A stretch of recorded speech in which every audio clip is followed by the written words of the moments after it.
How to create personal budget on Microsoft Excel. Hello guys, in today's video I'm going to show you how to create personal budget on Microsoft Excel easily.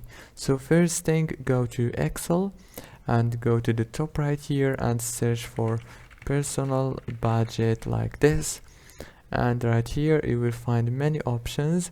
Choose the one that you want. For example, I'm gonna choose this one and click create. Now right here you can edit all those informations. As you can see, everything can be changed. After you finish editing and fill all those informations, go to the top and click save. It's very easy to edit, as I said. And yeah, that's it for today's video. Don't forget to like and subscribe, and thank you so much for watching this video until the end.